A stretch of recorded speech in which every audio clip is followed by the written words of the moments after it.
During the American Civil War, the Ohio River port city of Cincinnati, Ohio, played a key role as a major source of supplies and troops for the Union Army. It also served as the headquarters for much of the war for the Department of the Ohio, which was charged with the defense of the region, as well as directing the Army's offensives into Kentucky and Tennessee. Cincinnati. At the outset of the Civil War, antebellum Cincinnati played a large role in the abolitionist movement, partially due to its location as a major city in the Free State of Ohio directly across the river from the slave state Kentucky. The Queen City became a major migration path for escaped slaves.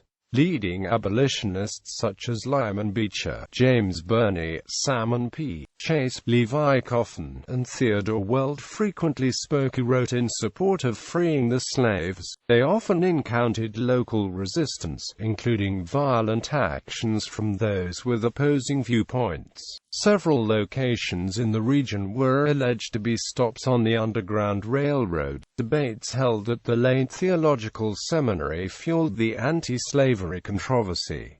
Cincinnati had mixed political views. Many of the city's swelling immigrant population, including Germans, embraced the fledgling Republican Party. In 1859, Abraham Lincoln made his first political visit to Cincinnati, where he challenged presidential hopeful Stephen Douglas's views on slavery. The political editor of the Cincinnati Daily Gazette later read the positive biography, The Life of Abraham Lincoln, which was used as campaign propaganda during Abraham Lincoln's 1860 presidential campaign. The Cincinnati Daily Times, a Democratic newspaper, openly supported the South's right to secede. At the outset of the war in early 1861, hundreds of Cincinnati's young men flocked to military service. Among the more prominent regiments raised in Cincinnati was the 9th Ohio Infantry, the first almost all-German unit to enter the Union Army. The city gave $250,000 for the organization of this unit. In May 1861, the United States Sanitary Commission recruited associate members in Cincinnati, who began supplementing the government in providing comfort for the soldiers. Through their efforts, the Good Samaritan Hospital was completed as a medical facility for injured or wounded soldiers. A year later, they established a soldiers' home. The city became noted as a major source of gunboats and other Union Navy vessels from the burgeoning shipyards in the East Side Fulton neighborhood. Along the Ohio River, boilers, armor plating, and cast-iron cannons were also manufactured in Cincinnati. The city also was a major distribution point for grain, pork, beef, other food, and military supplies to the Union armies serving in the Western Theater. Camp Dennison. With the outbreak of the Civil War, George B. McClellan, a prominent Cincinnati resident and the commander of OEO's state militia, was charged with selecting a site for a recruitment and training center for southern Ohio. The Cincinnati region was a possible target for the Confederate Army due to its Ohio River location and proximity to slave states such as Kentucky and Virginia, from which invasions could be launched. He chose a level tract of land near Indian Hill, Ohio, 17 miles from Cincinnati. More than 50,000 Union soldiers were mustered in or out of service at Camp Dennison. As many as 12,000 occupied the camp at any one time. Among the post's commanders was Cincinnati horticulturalist and former Ohio militia General Melanchthon Wade. Shortly after the Battle of Shiloh in April 1862, a military hospital was established on the grounds of Camp Dennison, with over 200 beds situated in a series of wooden barracks. The nearby Waldschmidt Cemetery served as the temporary gravesite for Union soldiers and Confederate prisoners of of war. As the war progressed, Camp Dennison became a significant base of operations for federal military units heading south to the front lines. Another significant U.S. Army training camp near Cincinnati was Camp Harrison, located 6 miles north of Cincinnati, on the Cincinnati, Hamilton and Dayton Railroad. The post was named for President William Henry Harrison, who was from Hamilton County. The soldiers at Camp Harrison usually remained at the camp for only a short time for training. 1862 invasion threat. In September 1862, Confederate Brig. Gen. Henry Heth was sent north from Lexington, Kentucky to make a demonstration in front of Cincinnati, then the 6th largest city in the United States, according to Heth's memoirs. Mayor George Hatch declared martial law, and Union March. Gen. Lew Wallace organized the citizens for defense and raised the Black Brigade of Cincinnati, along 8 miles of hilltops from Ludlow to present-day Fort Thomas, Kentucky. The volunteers and soldiers constructed rifle pits and other defensive works, which were defended by 22,000 Union soldiers and 50,000 local militia volunteers, called squirrel hunters. On September 5, Governor Todd announced to the public that no more volunteers would be needed for the defense of Cincinnati, but he advised that all military organizations be kept up for future needs. Cincinnati was briefly threatened by the Confederate cavalry of Brig. Gen. Albert G. Jenkins, who bypassed Cincinnati to the east and entered Ohio near Buffington Island. General Heth and his men marched up the Lexington Road in northern Kentucky towards the Ohio River. He soon encountered the strong line of Federal defenses and wisely decided not to attack. He lingered in the region for 1 day and then retreated on September 13.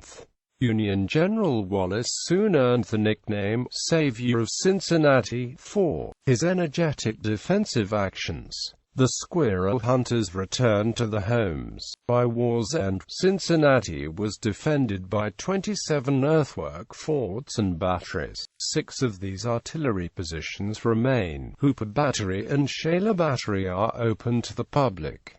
Later war years. March. Gen. Ambrose Burnside, the new commander of the Department of the Ohio as of March 1863, established his headquarters in Cincinnati and garrisoned the area with veteran units from his newly created 23rd Corps. During Morgan's raid in July, troops from Camp Dennison, at Burnside's orders, responded to the invasion by Confederate cavalry under Brig. Gen. John Hunt Morgan. Gunboats dispatched from Cincinnati played a large role in contributing to Morgan's defeat at the Battle of Buffington Island. In December 1863, the U.S. Sanitary Commission opened the Cincinnati Sanitary Fair at the Opera House as a way of focusing attention on local relief efforts for the soldiers. Bazaars, food stands, art galleries, lectures, and concerts were among the attractions. The fair ran until April 1864 and garnered $234,000 in revenues and donations, $175,000 collected from Cincinnatians themselves. Cincinnati became the scene of numerous military courts-martial and trials of civilians accused of treason or aiding the Confederate cause. Among those convicted in these tribunals was Ohio Copperhead Clement Valentine. During the 1864 presidential election, Cincinnatians voted heavily for President Lincoln over General McClellan, whose strong personal Cincinnati ties were not enough to carry Hamilton County. With the cessation of hostilities in 1865, Cincinnati became a major place for Federal troops to disembark from river steamers and re-enter northern soil. A network of roads and railroads carried soldiers back to Camp Dennison or to the home cities to be mustered out of the service. Prominent Cincinnatians in the war effort: Nicholas Longworth Anderson, William Dennison, William Dwight, James A. Greer, George Hatch, Andrew Hickenlooper, William Haynes Lytle, Ormsby M. Mitchell, Dr. John Moore, Edward F. Noyes, John P. Slough, Thomas R. Hawkins, Godfrey Whitezel, August Willich. Note that Ulysses S. Grant was born in Point Pleasant, about 25 miles east of Cincinnati. He maintained Cincinnati ties for much of the Civil War. His favorite mount was a large horse named Cincinnati. Civil War memorialization and tourism. The National Steamboat Monument on Mering Way in Cincinnati commemorates the hundreds of Ohio soldiers who were liberated from Southern prison camps but perished in the Sultana tragedy. An Ohio Historical Society marker at Sawyer Point also recounts the Sultana tragedy, as an estimated 50 Cincinnatians died in the disaster. The ill-fated ship had been constructed in 1862 by the John Litherbury Shipyard on Front Street in Cincinnati. Other markers and monuments are scattered throughout the town. Cincinnati has busts for Robert L. McCook and Friedrich Hecker and statues of Civil War-era composer Stephen Foster and Union General President James A. Garfield. There are 2 statues of President Lincoln.